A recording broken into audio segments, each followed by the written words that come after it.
Gonna be an interesting morning this morning. Scott Barker's on this morning. He is our Republican candidate for the 16th district for our state senate. So it's gonna be an interesting conversation with him. So hope you can join me. Hope you can hang in there and listen. Well, good morning, Sun Prairie, and welcome to another edition, the last day of August edition of Good Morning Sun Prairie. Glad you could join me this morning. Had an absolutely fantastic weekend and really enjoyed the weather. Got to cruise down to Racine with my buddy Scott and his lady Jessica, and we went down for whiskers and whiskey, which that's always a good one, I think. Hey, I'm Bill Baker. I'm your host. Good morning. You're listening to 103.5 WLSP LP The Sun, right here in Sun Prairie. We're underwritten by those wonderful folks at the Bank of Sun Prairie. Glad to have you with me. And today we're going to have conversations, anything about flying cars. We're going to talk about a lot of different things that are going on out there. And most importantly today, we've got a guest that's going to be calling in about 7:30 this morning, Scott Barker. Now, Scott is a Sun Prairie resident that is running for the state senate seat in the 16th district. And I had a great conversation with him last night, and he's a wonderful guy. I've met him before. He's one of our firemen in Sun Prairie. He's one of our first responders, and just a class act. And doesn't matter if you're Republican, Democrat, Independent, or whatever, you're going to like this guy. He's got a lot of good things to say, and so hang in there with me till 7:30 this morning, and you can hear from Scott directly. He's got a lot of things. I like good conversation. He first non-political guy I've talked to in a while. I mean, he wasn't talking politics. He's talking about unity, which that's kind of cool. But we're going to have him in here. Going to have a great show. Looking forward to meeting with Scott and talking to him. Going to check out the newspaper, see what we got going on in here. And yeah, I'm Bill Baker. You're listening to 103.5 WLSPLP The Sun. Good morning, Sun Prairie. Glad to have you here and glad that you could be a part of the show. Hey, on the phone right now is a gentleman that is he's running for state senate. He's running for the 16th district seat, and he's running against Melissa Sargent, who, politics today, I don't know. I give you guys credit, and I appreciate them running and being so visible because, that swamp is thick out there. And but glad that, Scott, that you could join us, and appreciate it very much. Having me on. I appreciate the opportunity. You're very welcome. 32 years old, two boys, born in Janesville, and you're an outdoorsman. I am. I've got a very good love for the outdoors. I love fishing. I'm blessed that we have some of the best nature has to offer right here in our backyard in the Madison area, and my boys get to enjoy that as well. Well, the thing that always is dear to my heart is, and I don't know how you do it. I give you credit for this. I thank you for it with all my heart, and because you're one of those people that sees a building on fire and you actually run into it instead of running out of it. And I really appreciate you doing it as one of our members of our Sun Prairie Fire Department. Yeah, thank you. It's been one of the greatest things I've done in my life. I started in 2006, right after high school, and I never looked back. It's something that it's a passion, and it is a true calling to help your community. And what better way to do it? We really get to engage with our community in a way that not many industries ever do, and I don't just mean on a fire or an accident.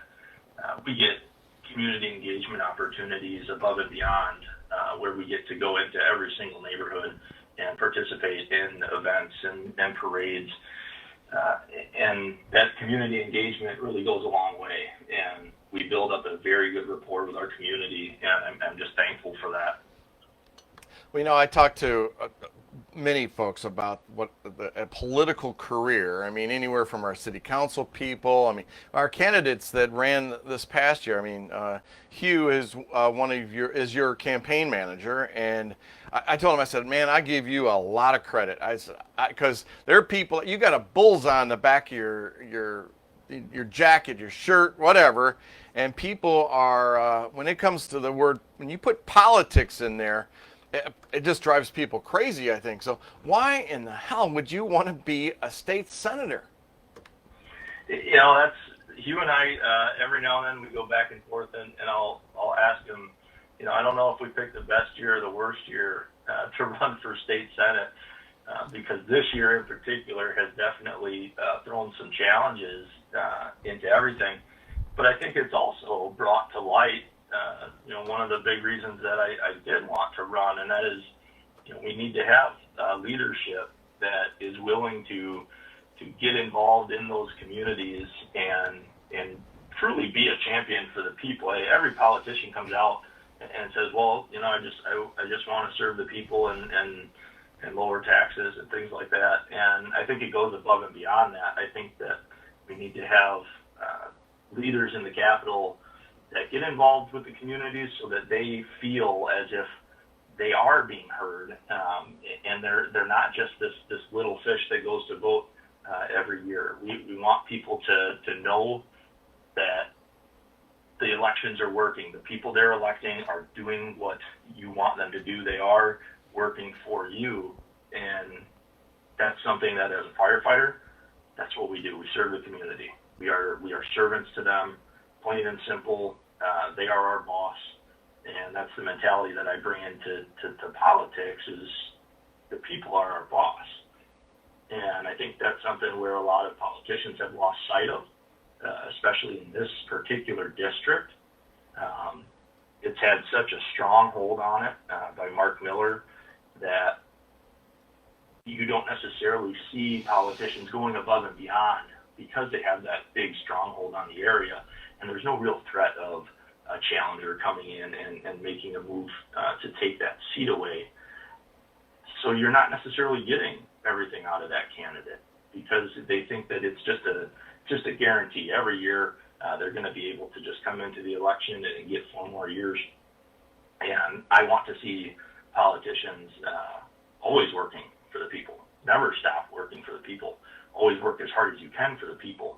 Regardless of if you are an incumbent without a challenger, you need to work as just as hard as if you had 5 people beating down the door to get into your office. Well, right now, though, Scott, it seems, it doesn't seem, it is. Right now, politics are so polarized. I mean, you've got Democrats that are on their side and they're not coming back, come to middle. You got Republicans, they're on their side, they're not working towards the middle.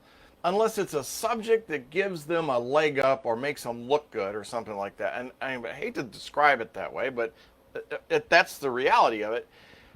And I know that you describe yourself as a moderate, but one of the things you talked about was unity with me. And how do you see that unity working in state government when you're in office? Yeah, you nailed it, Bill. We do have this great division, and we have it in the Capitol. We have it right now in every single community, not only in our state, but across our country. Everyone is so far divided on things, whether it's because of the coronavirus or because of a political agenda. Everyone is just so far divided, and the important thing for us as legislators is going to be bringing everybody back to the table. Passing bipartisan bills is one thing, but even when it comes down to addressing the community in a time of need, whether it be a pandemic or civil unrest, that unity goes a lot farther than just going in and taking a vote and siding with another political party. We have to be willing to stand together through everything. And excuse me, I think if we can come together as legislators and we can show that unity, and our community leaders can come together and stand with us and show that unity, that we are not divided, we are here together. And I think that will go a long way for our communities to then be less divided, come together so we can work collaboratively to start moving us forward. We have to set that example. People that are in positions of power and they have the media attention and the cameras on them, it is more important than ever for those individuals to lead by example and to show that we can all come together. It doesn't matter what political party we are with. The community needs us to come together, and that's what we're going to do. And I hope that has, if we can do that for the community in a time of need, I hope that then trickles down to being able to have more unity within the Capitol and be able to sit down and work together on things. Unfortunately, both in Washington and in Wisconsin, whenever a topic is brought up, it's most often, not always, but it's most often, well, the Democrats are going to go in this room and they're going to write their version. Mm-hmm. The Republicans are going to go in that room, they're going to write their version. And then we'll take it on the floor and we'll talk about it and we'll hash it out. And the party line voting then kicks in typically. And I am a moderate. I do have more than a few issues that I don't necessarily align with the Republican Party. It's not because I'm just trying to go against them by any means. I make decisions based on what I feel is right for Wisconsin as a whole, and I listen to what the voters have to say. And if there is a topic that is, by and large, well supported throughout our state, it's something that I need to obviously take a look at and figure out and understand why so many people are supporting that and get on board with it. And that's something that not a lot of politicians are willing to do right now. A lot of them are afraid of getting thrown out of the party. And I guess I don't quite understand that, because that's totally going against what we say we're there to do, which is serving the people.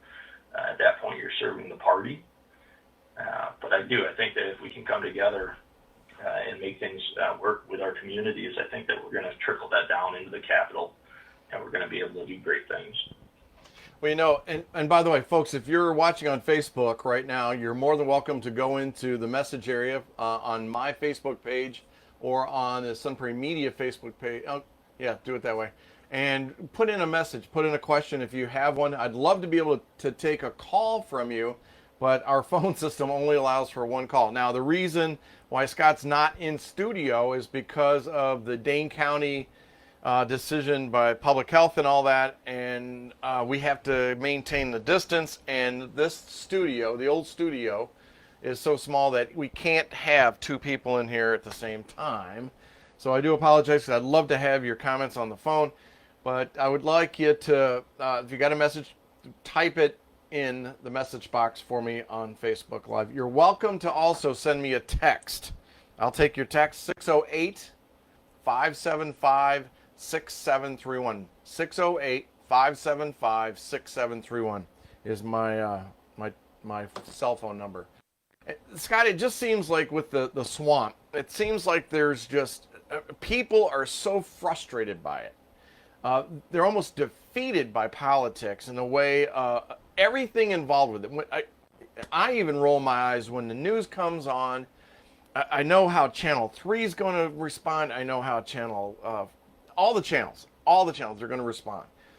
And it's just, I hate to use the word frustrating, because it's a word that I do not accept. It's a challenge to actually try and pull out the facts of what's going on. And, I know that a lot of people disapprove of the person that's our president right now. And that's their right. They can do that. Thank God we live in the United States where we can do that. But at times, or even with our governor, they don't approve of our governor. And that's okay too. That's your right. but we need to do it in a different kind of manner. We need to respect the office, I think. And I don't know how we get back to that. I don't know how we get back to accepting who was elected into office and then working with the different sides to make the state, the best state there is, passing legislation that's going to support our state, anywhere from housing to healthcare, whatever all the issues are, all those little power buttons that we have to push. I do you have a feeling for that or a starting point? That's I know it's a big one, buddy. I'm sorry. no, we've put ourselves into almost such a hole as far as where facts are coming from or who's actually broadcasting them and what they're going to choose to put in or leave out. You're absolutely right. You can turn on every different news outlet and you're going to get the same story with a slightly different narrative. And I think that the media has a little bit more of the control over us right now versus the actual politicians. I don't necessarily think that, and I'm not just referring to President Trump or Governor Evers. It's not necessarily the person.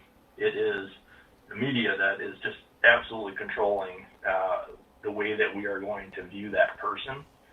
I strongly encourage people to not just get their news from their Facebook feed. It's a quick, easy way to do things, especially if you're looking for information pertaining to like the coronavirus or something like that. There are government agencies and hospital associations that are publishing a lot of good information on a regular basis. And you can go and access those without it being in a news article, without it being spun around by any broadcaster. You can just read the information for yourself. And I think if more people started going that direction, especially with information like the coronavirus or a specific political topic, everyone is more than welcome to go on and look at legislation. They do publish it, and you can go on and actually see how someone voted on it, perhaps, if there's an issue with that, where maybe your senator has been put in the news as opposing something and having comments about it. There is opportunities to go and look at that information without having the media involved. You don't have to listen to a broadcaster to find out the information. I think a lot of people would maybe be able to settle down a little bit if they did get their information firsthand, if you will. It's great. It's easy to turn on the news. I do it too. I watch the news. I see it on Facebook. I watch it on TV and in the papers. But getting that information for yourself might help. You're not entering anyone else's opinion to it then. You're just reading it yourself, and then you make your own opinion. And we might be able to get along a little bit. If you just watch the news, you will think that Robin Voss and Governor Evers absolutely hate each other. You will. You will not find a Madison news outlet that portrays their relationship any different. And on most days, that could be true. But if you actually go and you dig into some of the budget proposals and ideas that Governor Evers has floated across the table for the next biennial budget, there's actually been quite a few things that they've agreed on and that they have sort of thanked each other for. Hey, this is good that we're on the same page. That's actually one thing that Robin Voss said about one of the issues. Well, when he proposed it was, hey, this is good. We know that we're going to be entering a tough time next year. I'm glad to see that we're on the same page. That was Robin Voss to the governor's office saying, I'm glad we're on the same page. And that was in 2020. That was this year. But you won't read that or hear that on any of our news outlets. So you have to be able to be willing to go get your information yourself and then make your own opinion. Yeah, I agree with you 100%. I mean, it's, this weekend we were talking, and we're having the conversation about the information related to COVID and this pandemic and that. And I said, what's confusing for me as, a consumer, as a whatever, a person that's out there, who do you listen to? What facts do you listen to? And the response with this group was, we got to listen to the CDC. And I said, but what if they're not the most knowledgeable? But they are. And I said, really? Really? So they're the most knowledgeable because they got the job. But you've got somebody else maybe that has a higher credentials or more experience, and you're not going to listen to them? And it was really interesting about how steadfast they were in the conversation. Oh, you got to listen to you got. I'm mocking them, and I apologize, but that's the way I felt about it. It was like, why don't we stay in curiosity, and why don't we pull together all the experts instead of poo-pooing them? I guess that's the best way to say that, and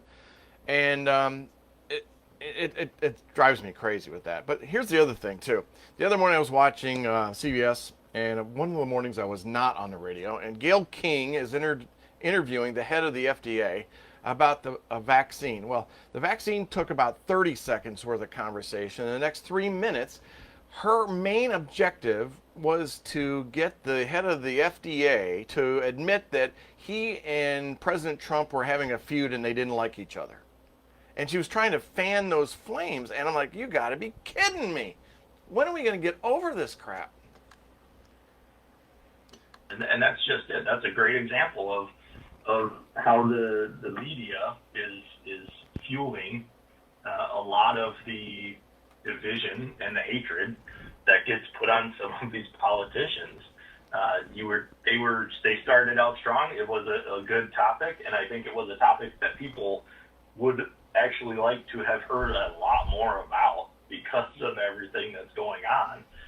And then it just turned into a political landslide instead of talking about a vaccine and talking about something that is pertinent to what's going on right now. Exactly. And so let's talk, if we can, for a little, because we're going to run out of time, but I'm really enjoying our conversation here. And folks, yes, you need to know that I will have Scott Barker's challenger, Melissa Sargent, on the air, so we can hear from her also. We have to do that. That's the law.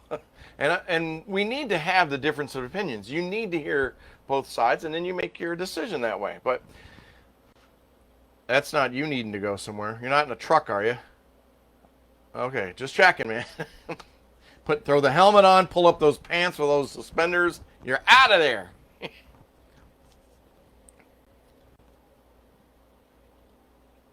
Oh my gosh. Well, I appreciate you doing this. So we know about Kenosha. Everybody knows about Kenosha. And watching the videos, we know it's horrific, and other violence across the country, from Minneapolis. I mean, we can go to different areas and all that. Did you hear that big sigh? I know it's a tough situation for people right now because we watch the videos, we watch what the media is portraying, and we watch I want to say that tilted view at times, and then we come out with these demands and protest and rioting and all that. And where I'm going with this is, I want to get your idea or your thoughts on not how I don't know how you stop it. I mean, I'm talking about Kenosha, the 7 shots. Everybody's talking because he had his back turned and all this stuff. And I can tell you though, Terry and I were talking. Terry's my other half, and we were talking about this. I want to say, if I had a pistol, I do own rifles. I don't have a pistol, but if somebody broke in my house and you were threatening the lives of me, I would probably empty the clip in you because I'm so scared, and I just want to make sure you don't move. Now, people are going to give me hate mail for that, and that's okay. That's all right. You can do that. But how do we work? How do we support those good cops that are out there? Great departments like our own Sun Prairie department.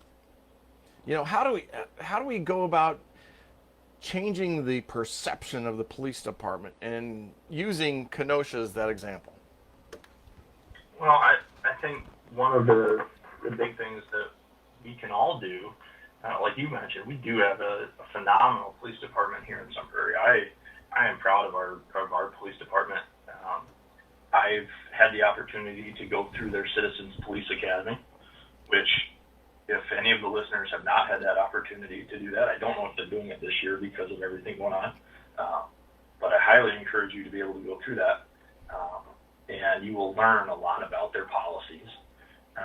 Sun Prairie, in fact, has a very strict use of force policy. I was actually surprised at how strict it is and how thorough the follow-up is when any type of what they deem to be use of force is utilized on a call. And I think if we were to highlight what agencies are doing that is good,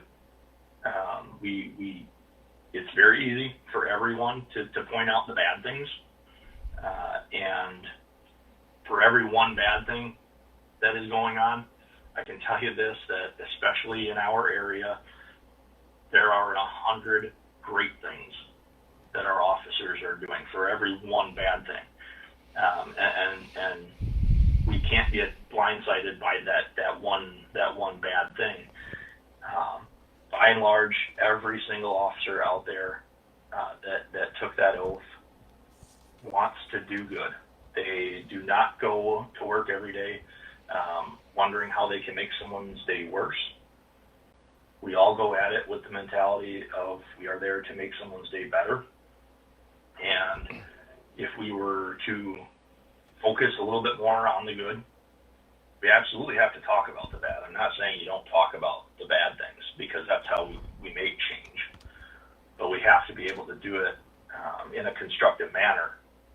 And we have to not only highlight the bad things, but we need to be able to bring something to the table. We need to bring a suggestion to the table on how to change certain things. But if we do our homework, and even if it's just in your local community, you reach out and learn more about, maybe if it's their use of force that you're absolutely, that's your focus, that's what you're worried about, you reach out and you get the information that you're looking for on your local agency. I know a lot of people did that in Madison. They got flooded with requests for their use of force policy. We might be able to highlight some of the things that are already in place. I have heard numerous times, demands from even prominent community leaders and alder people from the Madison area demand certain things that they actually already have. And I was surprised to even hear aldermen in Madison say, well, we need civilian oversight over the police department. And, well, you do. Your police and fire commission is mostly, if not all, made up of citizens that are appointed by the mayor. Sun Prairie is no different. The state statute actually says that in order to have a police department, you have to have this committee. So we need to make sure that we have our facts and our ducks in a row before we start making all of these demands, because I've heard people asking for things that already exist. Disappointing, because these are aldermen. Well, yeah, I hear you. Don't realize that. No, I hear you. It's a tough situation. I think it's going to start with the application and interview process. But, those guys, our police officers, first of all, I can't imagine walking up to a car. You're pulling them over, and you never know what's going to be inside there. And Bill Miller, who's now a retired state trooper, who's a buddy of mine, better known as Trooper, he and I had this conversation all the time. I said, man, I give you a lot of respect, buddy, because you're out there on that highway pulling cars over, and you have no idea what you're about to walk up to. And so I think it's going to take some time, but I think we need to work together. This defunding thing, I think that's a message that's trying to get out there I believe the message that's trying to be delivered with that is we need to relook at the police handling of situations and maybe additional training. Yeah, if you take a look at even like Governor Evers, the 9-bill package that he's suggesting they take a look at as far as police reform goes, there's a lot of good stuff in there. In the fire service, we have our minimum standards for what a firefighter needs to be able to get on that truck and go somewhere. And policing should be no different. Having a set minimum standard for people that are entering law enforcement is absolutely a need. And that's going to get support. There's no doubt in my mind that the majority of that bill package, I can see one or two of those not going through, but by and large, I think that those are going to get a lot of support, and it's needed. And I will say that I'm proud of the governor because I'm proud of the governor in regards to those bills, because none of them involved any type of dismantling or defunding. If anything, those bills are going to put more money into law enforcement agencies across our state, not take money away. And that is a message that's been trying to get out there. And I can say from working in public safety, if you have a public safety agency, whether it's police, fire, EMS, that is not meeting expectations, I can guarantee you 100% that taking money away from them and putting it into a different area of your city government will not help the cause. It will not make anything better. That is, you can look in any major city that has had significant budget cuts since our last recession, and you will see the proof is right there that when the funding gets cut, so does the level of service or the level of staffing, which then correlates to the level of service. And that is a direction we do not want to go. We do not want to, even if you want to spin it and say, well, no, we're just reallocating the money and putting it, over here for these non-sworn officer positions. I still disagree. That is not going to solve our issue from a policing standpoint. If anything, if we want to move towards the community policing model, which Sun Prairie is great at, and I'm proud of them for their community policing efforts, if anything, that costs more money because those are dedicated officers that are assigned to certain areas that really get to know their area and get to work with landlords and residents to try to be proactive in policing. It's a great model. It is a great thing for every community to have. I wish every Wisconsin community could enjoy the community policing that we do here in Sun Prairie. But that does not come from taking money away. That will cost more money across the state. Yeah, I agree with you on that. And our guys here, guys and gals in our police department, as I said, I think they do a wonderful job.